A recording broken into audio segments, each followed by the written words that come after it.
আজ 9th মে মধ্যরাতে আমরা আমাদের পরবর্তী অ্যাডভেঞ্চার জুকুর উদ্দেশ্যে বেরিয়ে পড়লাম। মালদা থেকে কামরূপ এক্সপ্রেসে নর্থ ইস্ট ইন্ডিয়ার সৌন্দর্য উপভোগ করতে করতে এবং বন্ধুদের সাথে কার্ড ও আড্ডার মধ্য দিয়ে পৌঁছে গেলাম আমরা ডিমাপুর।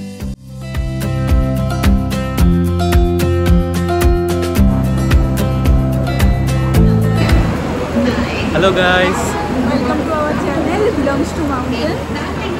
তো আজকে আমরা চলে এসেছি কোথায়? ডিমাপুরে আমরা চলে এসেছি।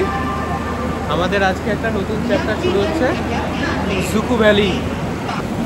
তো আজকে আমরা এখানেই স্টে করব ডিমাপুরে। চলো, এখনো কিছু বুকিং করিনি, বাইরে গিয়ে দেখি।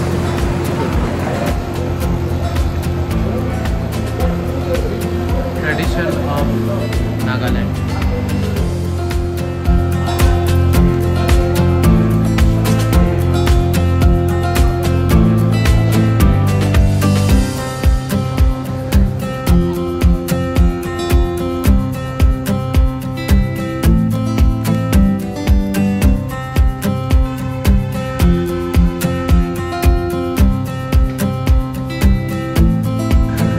আমরা আছি নাগাল্যান্ডের ট্যুরিস্ট লজ, ডিমাপুরের যে ট্যুরিস্ট লজ আছে সেটাতে। তো একদমই স্টেশনের কাছে, স্টেশন থেকে পায়ে হেঁটে 1 মিনিটের রাস্তা। তো আমরা রুমে ঢুকে ফ্রেশ হয়ে এখন আমরা হচ্ছে ডিনারের জন্য এসেছি, ডিনার করব। তারপর হ্যাঁ, একদম এটার সামনে থেকেই আমাদের কালকে গাড়ি ছাড়বে। সকাল 8টায় পিক আপ টাইম দিয়েছে। Good morning from Dimapur. Good morning. আজকে আমাদের অফিসিয়ালি জার্নি শুরু হচ্ছে জুকু ট্রেকের। তো আমরা আজকে কোথায় আছি? জাখামা ভিলেজ। তো এখন বাজে 8:15 অলমোস্ট। হ্যাঁ, তো আমাদের আজকের ব্রেকফাস্ট অন দ্য ওয়েই হবে। তো জাখামা পৌঁছানোর আগেই অন দ্য ওয়ে। তো অলমোস্ট 3 আওয়ার্স 4 আওয়ার্স তো টাইম মতো পৌঁছে যাব। তারপর আমরা আজকে লাঞ্চ, আফটার লাঞ্চ করে আমরা জাখামা ভিলেজটাকে এক্সপ্লোর করব।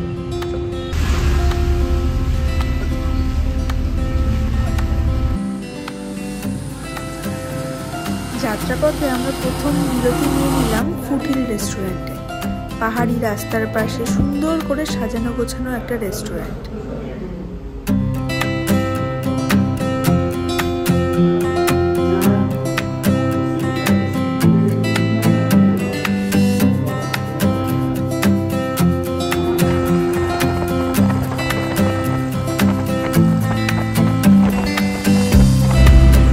এখন বাজে অলমোস্ট 12টা।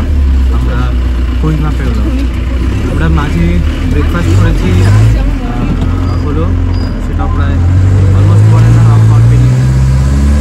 তো এখন এখান থেকে অলমোস্ট হাফ অ্যান আওয়ার লাগবে প্রায় আমাদের পৌঁছতে জাখামা। আজকে ডেস্টিনেশন। ওয়েদারটা খুব সুন্দর, ক্লাউডি রয়েছে একটু, কিন্তু বৃষ্টি নেই। বেশ প্লেজেন্ট ওয়েদারটা। তো আমরা এখন চলে এসেছি জাখামা ভিলেজে। এই হচ্ছে আমাদের একটা হোমস্টে।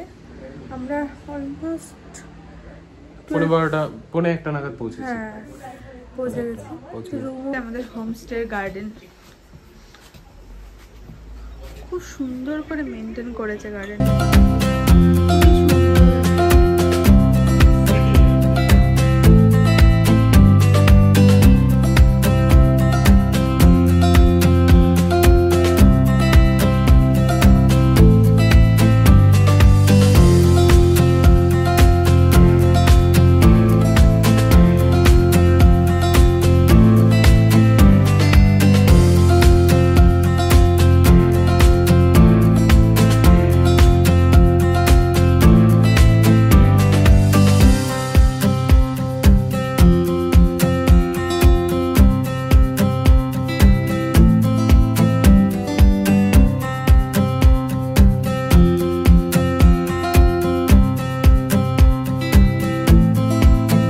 আমরা এক্সপ্লোর করতে বেরিয়েছি নাগা হেরিটেজ ভিলেজ।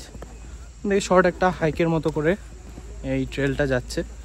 তো কাছেই, প্রায় কিলোমিটার 1 থেকে 1.5 কিলোমিটারের মধ্যে। তো সেখানে হচ্ছে নাগাল্যান্ডের প্রায় 17টা ট্রাইব রয়েছে। তো তাদের সবাইকে ওখানে মডেল ভিলেজ কাইন্ড অফ করা হয়েছে। তো চলো দেখি কেমন জায়গাটা। হেরিটেজ ভিলেজের মধ্যে যে 17টা ট্রাইব আছে তার মধ্যে একটা ট্রাইবের এটা একটা স্ট্রাকচার করে রেখেছে ট্রাইবের যে কালচারগুলো সেটাকে বোঝানোর জন্য। এরকম টাইপের রুমগুলো হয় ওদের ঘরগুলো।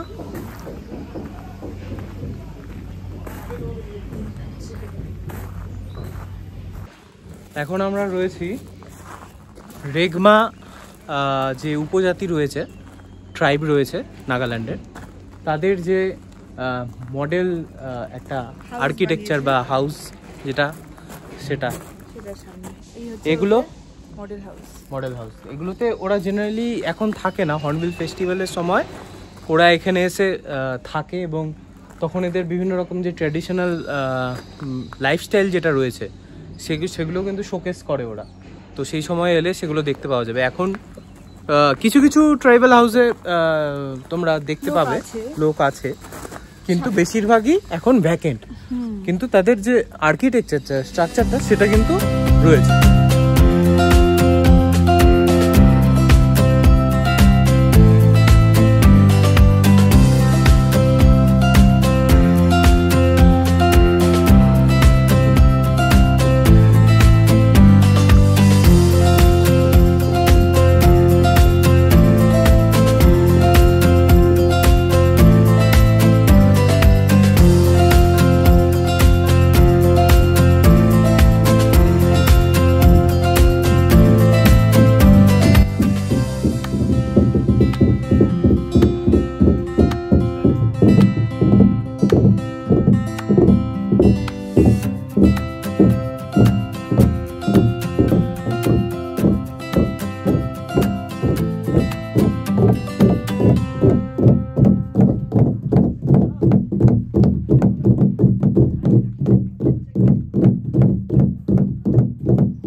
গুড মর্নিং ফ্রম জাকামা।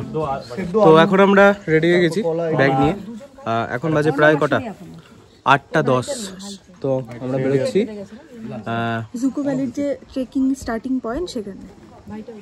তো ফার্স্টের 5 কিলোমিটার অ্যারাউন্ড আমরা একটা টেম্পো গাড়িতে দাঁড়িয়ে দাঁড়িয়ে ট্রাভেল করব। তারপর ওখান থেকে আমাদের ট্রেন শুরু হবে আজকে।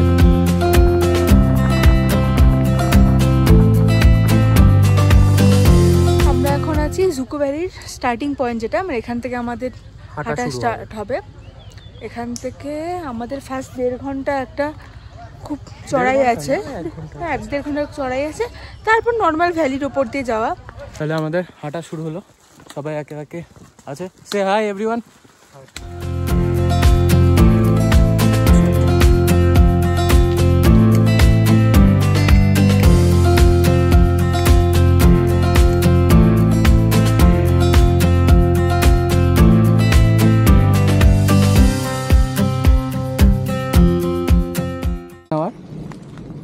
জার্নি শুরুর প্রায় হাফ অ্যান আওয়ার হলো।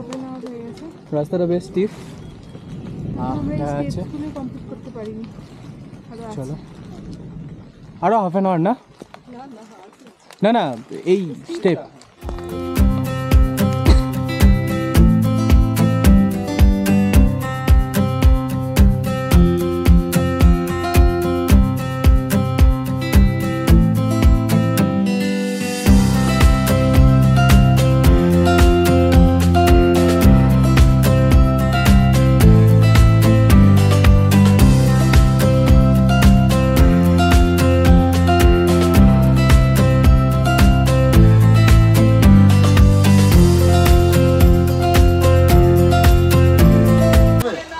অলমোস্ট মেইন যে ছিল অলমোস্ট শেষ, আর কিছুটা রয়েছে। তো এখান থেকে আর 500 মিটার্স অলমোস্ট স্টিপ রয়েছে। তো এখান থেকে আমরা তারপর যাব। সবাই একই রকম পেস মেনটেন করেছে, খুব সুন্দর এসছে। কিন্তু ওয়েদারটা খুবই মিষ্টি, বৃষ্টি হচ্ছে আবার এরকম টাইপের।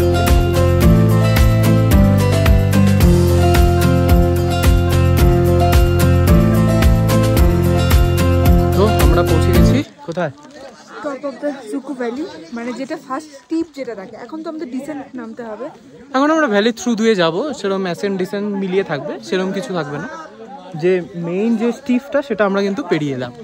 এখন ওয়েদার বৃষ্টি হচ্ছে না, খুব মিষ্টি একটা ওয়েদার। হ্যাঁ, একটা মিস্ট হয়ে আছে। ওয়েদারটা এখন বেশ ভালো লাগছে, কিন্তু শুরু যখন করেছিলাম খুব বৃষ্টি হচ্ছিল।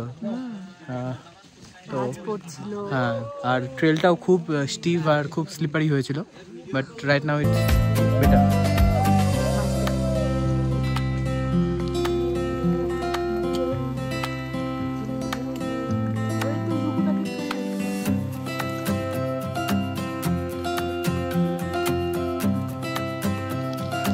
ভ্যালিটা কিন্তু আস্তে আস্তে খুলছে।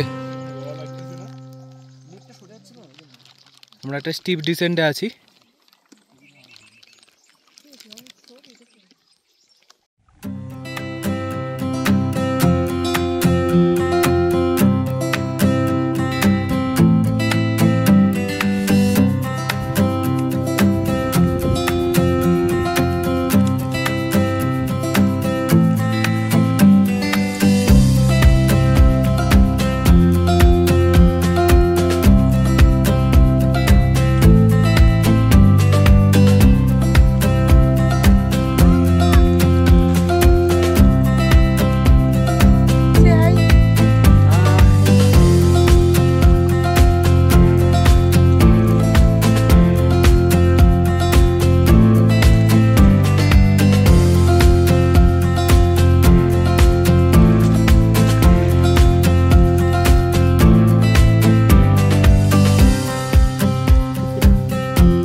মাউন্ট পাওয়া যায়? হ্যাঁ, ভালো জিনিস।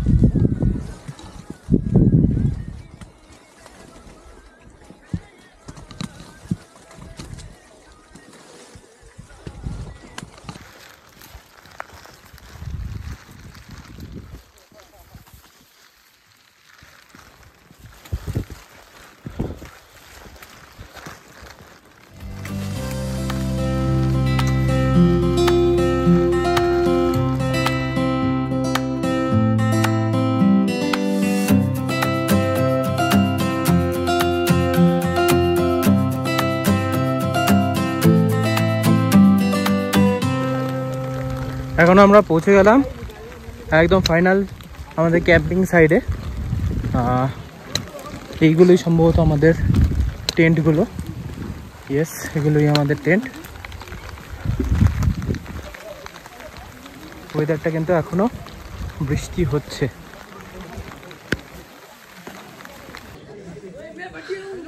এখন সুন্দর সূর্যটা দেখা যাচ্ছে।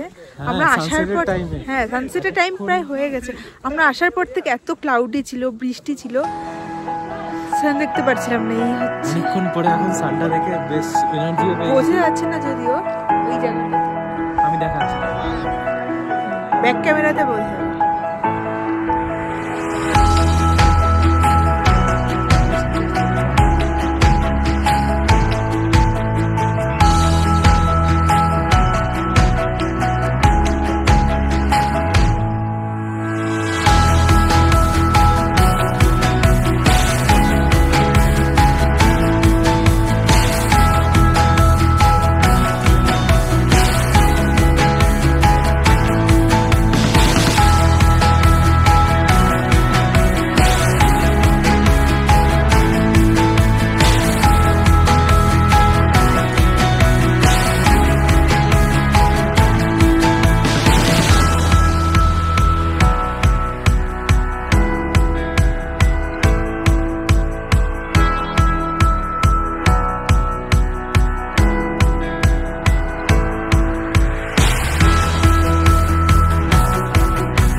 তাহলে এখন আমরা জুকো ভ্যালির টেন্টের মধ্যে বসে আছি।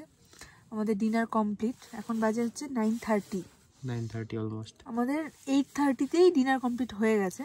তারপর কিছু সবাই মিলে গ্রুপে বসে গান হলো, ভূতের গল্প হলো, সব প্যারানর্মাল অ্যাক্টিভিটি নিয়ে গল্প, বেশ মজাদার আছে। গ্রুপটা যদি ভালো না থাকে ট্রেকে এসে মজা পাওয়া যায় না। আমাদের গ্রুপটা খুব সুন্দর, সবাই খুব এনার্জেটিক। হ্যাঁ, তো খাওয়া দাওয়া গুলো বেশ ভালোই হলো। কি কি ছিল আজকে মেনু? আজকে আমাদের ডিনারে ছিল হচ্ছে খিচুড়ি, স্ক্র্যাম্বল এগ আর হচ্ছে ব্যানানা চিপস। আর আমরা তো লাঞ্চ প্যাক করে নিয়ে এসেছিলাম। লাঞ্চ প্যাকেজ ওটাই ছিল veg fried rice and egg boiled egg. তারপর আবার ইভিনিং স্ন্যাক্স হলো হচ্ছে আমাদের প্রন ম্যাগি। তো বেশ ভালোই ছিল সব মিলে। তো খাওয়া দাওয়া করে এখন আমরা শুয়ে পড়ছি। কালকে খুব আর্লি মর্নিং উঠবো, সানরাইজটা দেখার ইচ্ছা আছে। আজ সানসেটটা দেখতে পেরেছি খুব সুন্দর। তো সানরাইজ দেখার জন্য 5টারও আগে উঠতে হবে।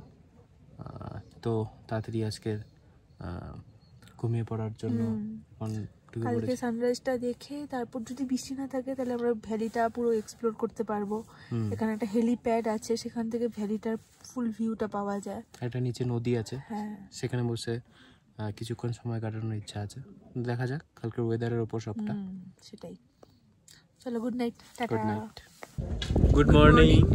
Good morning from Dzukou. তো আজকে সকালে উঠে পড়েছি। ক্রস অব্দি যাওয়া যায়, ক্রস সেটা যেতে পারলাম না, কারণ সেটাও ক্লিয়ার ছিল না। ওটা প্রায় এখান থেকে 2-2.5 ঘন্টা দূর যাম। এখান থেকে আশপাশটা একটু করে দেখলাম। আর এখন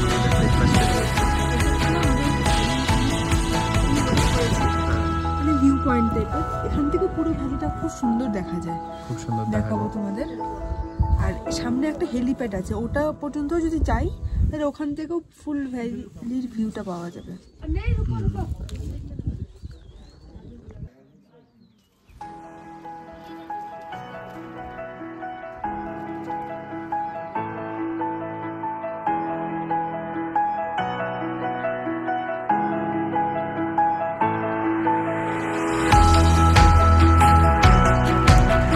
আমরা বেরিয়ে পড়লাম আজ প্রায় 11টা নাগাদ। আজকের গন্তব্য এখন ব্যাক টু মানে আমাদের যে বেস্ট স্টার্টিং পয়েন্ট ছিল কার পয়েন্ট, সেখান থেকে গাড়ি আমাদের পিক আপ করতে আসবে। তো এখনও কিন্তু ট্রেলটা অনেকটাই বড়, দেখা যাক কতটা সময় লাগে। মোটামুটি 3 ঘন্টার আশেপাশে লাগার কথা, বাট ওয়েদার কন্ডিশনের উপর ডিপেন্ড করবে।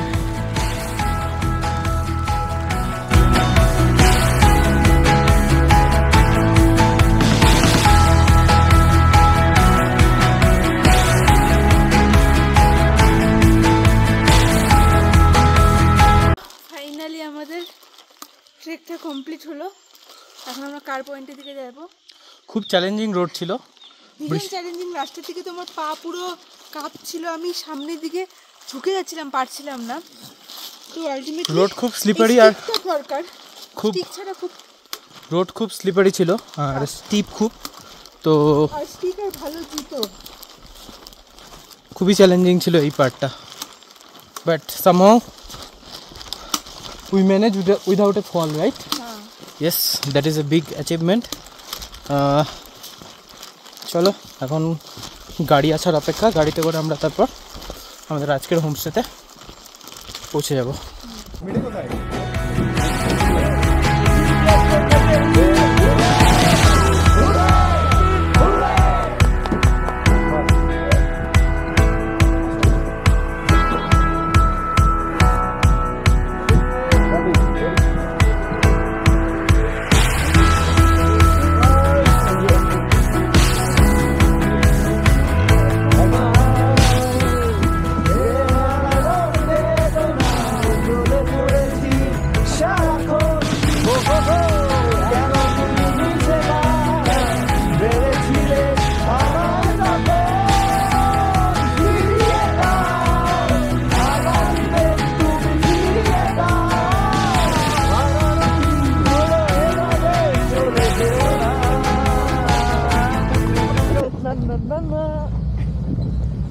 ট্রেকিংয়ের স্মৃতি হলো সেই কাঁধে বোঝা ব্যাগ, ভেজা জুতো আর অজানা পথের উত্তেজনা, যা ফিরে এসেও মনকে অস্থির করে রাখে। পাহাড়ের চূড়ায় দাঁড়িয়ে যখন মেঘগুলোকে হাতের নাগালে মনে হয়, তখন বিশ্বাস হয় অসম্ভব শব্দটা মনে হয় মানুষেরই তৈরি করা। ক্লান্তি যখন পায়ে জমে, তখনই সামনে খুলে যায় অপরূপ এক দৃশ্য। প্রকৃতি যেন বলে, লড়াই করো, সুন্দর তোমারই জন্য অপেক্ষা করছে।